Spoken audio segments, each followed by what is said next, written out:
What do you say to Black and Hispanic voters who not just are paying attention to the economic stuff, but also about character, Donald Trump's character in particular? When he was running his real estate empire, he was sued by the DOJ for racial discrimination. More recently, when he was president of the United States, he didn't want to denounce the white supremacists and racists in Charlottesville.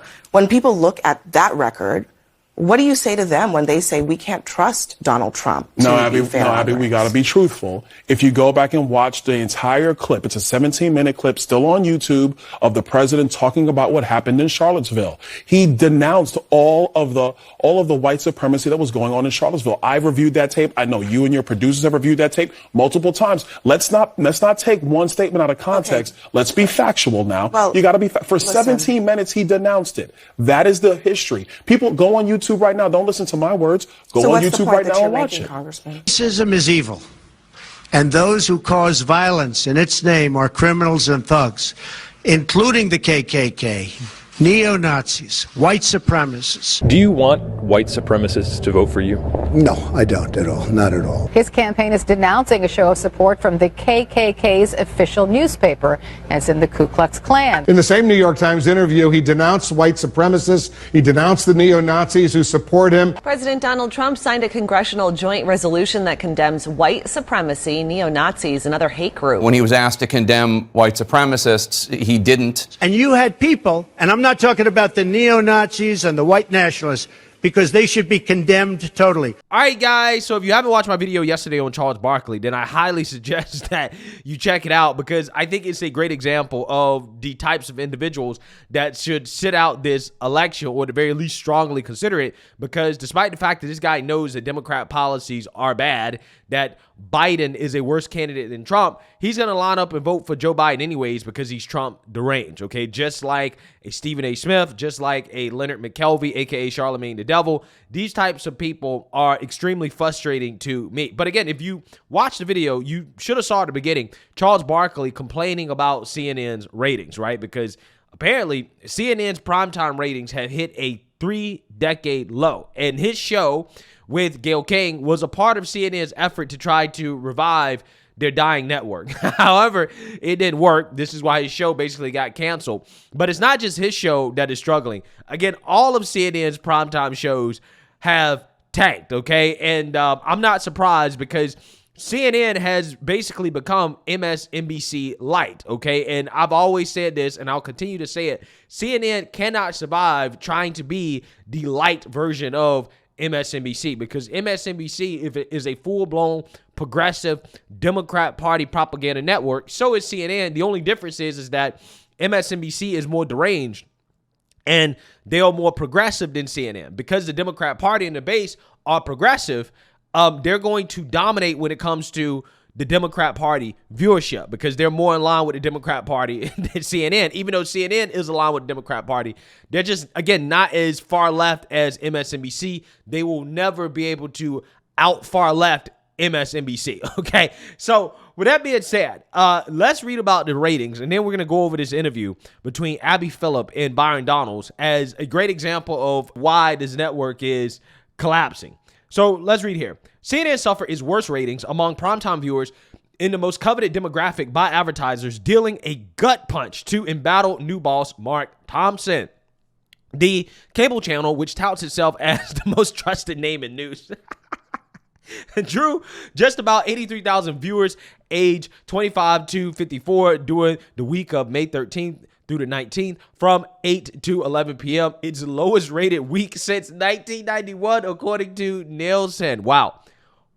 Again, I really do believe at this point, my channel has more viewers than CNN, right? It's really sad. It really is. And again, CNN has billions of dollars backing them, okay? And they're getting outperformed by random dudes on the internet. It's kind of crazy. By contrast, Fox News garnered more than twice the audience in the key demo with 186,000 viewers, according to Nielsen. Left-leaning MSNBC was a second distant with 111,000, the data showed. Quote, Thompson better get his act together before he completely destroys CNN, a top news producer told the Post. Quote, it seems like he's thrown in the towel regarding cable. Well, here's the problem. They tried to actually be neutral, right? They try to go in the same direction that News Nation is going in, which I think News Nation at this point is going to overtake CNN, to be quite honest with you. But they decided to reverse it because the woke journalists there, the Democrat propagandists, didn't like being neutral, right? They didn't like treating the GOP and the Democrat Party the same. And again, this interview that I'm about to go over here in a few minutes is exactly what I'm talking about. CNN's 3-hour primetime block during the week features the network's highest paid anchor, Anderson Cooper, with his show AC360 at 8 p.m., along with The Source with Kaitlan Collins at 9 p.m. and CNN News Night with Abby Phillip at 10 p.m. Yeah, so again, no surprises here in terms of why this network is failing. Okay, you have a primetime lineup of Anderson Cooper, Kaitlan Collins, okay, resting mad face, okay, I don't want to be too vulgar, and Abby Phillip, okay. Yeah, that doesn't sound too exciting to me, to be quite honest with you. And I've said this before, and I'll say it again. If I was CNN, I would go out and get a Tucker, okay, if he's available. He's probably not at this point. Or Megyn Kelly, if she's available. I would do something like that. That's the type of move that I would make, because these guys, they're not going to cut it. Its total viewership for the week was also paltry, with 494,000 compared to with 2 million for Fox News, which shares common ownership with News Corp. The publisher of The Post, MSNBC, pulled in 1.1 million, according to Nielsen. Quote, CNN's new name is Cancel Network now. Quote, young people are as interested in Anderson Cooper as they are in Liza Minnelli. Yeah, so CNN is struggling, okay? That's the takeaway here.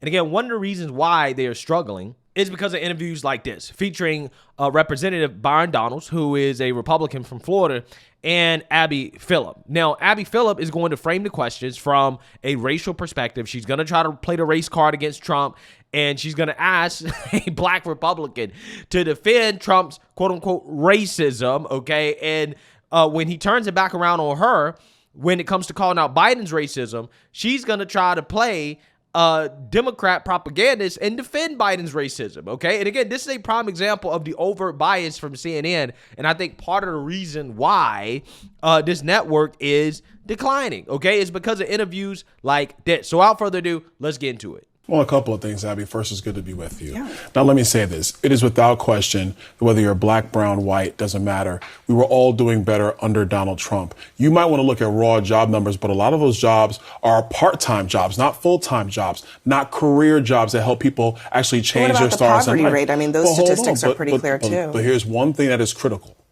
When you do wages adjusted for inflation, that is down. And so you might be making more money, but you're paying significantly more for the goods and products that you use every day. That's affecting every American. It's hurting black Americans and Hispanic Americans more than any other group. And that's the fundamental problem with Bidenomics. And that's why he is being rejected by a lot of voters. I hear what you're saying about inflation, and it's certainly true that inflation is obviously a huge issue. But on the issue of whether or not black unemployment is higher or lower under Biden or Trump, it is just a fact that it is lower under Biden. So, I mean, Trump can make a case to black voters, but he shouldn't be lying about it. Well, here's the fundamental case. When you're talking about economics, do you have a job? That's an important thing. But are you making enough money to get ahead? Do you have more disposable income? Is there a pathway to building generational wealth? That is not possible under the Joe Biden economy. It's been a disaster for virtually all Americans except the very rich. I would add to that, and I think that Republicans definitely need to add this to their arsenal of talking points when it comes to the mainstream liberal media always trying to push this propaganda that, hey, well, the unemployment rate being super low is a sign that the economy is great. When, again, that's just one data point. But again, if you actually look into that data point, you will see that in 2023, a vast majority of the jobs were created in government, okay? 25% of new jobs created in 2023 were government jobs. So we're talking about government spending, subsidizing the job market, healthcare, which again is basically government, and also hospitality, which are low quality jobs. So once you actually dig deep into the numbers and figure out that, oh, okay, wait, hold on. This is not real private sector growth. This is growth that is a result of government spending. Then all of a sudden Biden's job numbers don't look that impressive when, again, the government can just spend money and create jobs, but these jobs are not leading to real economic output, which is why we're not seeing wages outpace inflation, right? We're seeing inflation outpace wages. Well, because the inflation is being driven by the government spending, and the jobs that are created by government spending just contribute to that cycle of inflation getting worse and worse and worse. I want to ask you about one aspect of that, which is about student loans, because that's an issue that actually matters to quite a lot of black voters. The Biden administration has pursued a policy of trying to find student loan forgiveness basically wherever they can. AKA buy votes. That's all student loan debt forgiveness is, buying votes. Biden is unconstitutionally buying votes. That's what he's doing. And CNN's cheering this on, right? Cheering it on. Again, listen to the framing of this question. She's framing this question as if it's a good thing that Biden is doing this, and it's just not. This is something that clearly disproportionately benefits black and brown borrowers. They owe an average of $25,000 more in student debt than white borrowers. Is that a policy that, shouldn't black voters be looking at that when they're looking at who's going to put forward policies that benefit them? No, I don't think so. I think the number one policy, especially if you have a college degree, is the economy thriving? Is it robust enough where I can use that degree to earn more money for my own benefit and for my family's benefit? But number two, and this is the most important thing, Joe Biden doesn't have the authority to do this. The Supreme Court has told him no. Congress has told him no, but he's done it anyway. That is a violation of separation of powers. You just don't get to pick and choose what money you're going to spend someplace, because 2/3 of the American people, which also includes a lot of black people and a lot of Hispanic people, they did not go to college. And so what you're telling those people are, it didn't matter if you didn't go to college, but we're going to go ahead and give a bailout to some people who did. That's not right. It's not fair. It is not something that the American people want to see happen. The racial wealth gap in terms of who owes what for higher education, do you believe that some of that is due to just longstanding disparities in what black families have, generational wealth that white families were able to build up that black families were not? And do you think that the government should play any role in trying to help black borrowers catch up? Well, there's a couple of things in that. When you're talking about generational wealth gaps, yes, some of it is, did my mother or did my grandmother have any wealth to pass on to me? That answer was no. The wealth I'm building now is something that my wife and I are building with our families. There's a lot of black families that are doing that right now. A lot of mixed families, a lot of Hispanic families. That's happening today.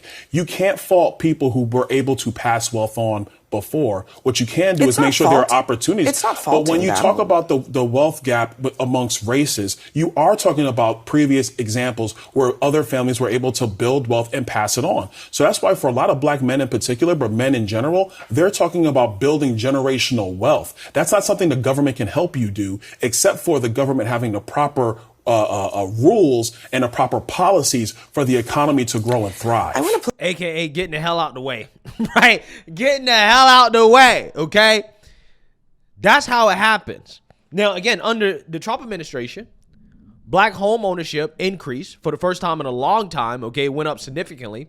The average net worth of households, black households and just American households in general, went up significantly. So guess what? What does that mean? Well, that means that more people under the Trump administration were generating wealth, right? These people always want to talk about generational wealth, but yet they don't credit the fact that homes were actually affordable under the Trump administration. Home ownership, which a lot of people agree is one of the keys to generational wealth, is just not attainable anymore in 2024. Not for the average person, but yet, do you hear any questions from CNN framed in a way that essentially tries to be critical of Joe Biden and the fact that it is much harder to build wealth under his administration than it was under Trump's? Again, see, this is why CNN is failing. Every question she's asking this man is always framed from an adversarial perspective, even though the facts on this man's side, okay? The facts on his side. Now, again, if this was a Democrat sitting here, do you think she would be framing her questions like this? Absolutely not. Absolutely not. Again, this is why this network is collapsing. What do you say to black and Hispanic voters who not just are paying attention to the economic stuff, but also about character, Donald Trump's character in particular? When he was running his real estate empire, he was sued by the DOJ for racial discrimination.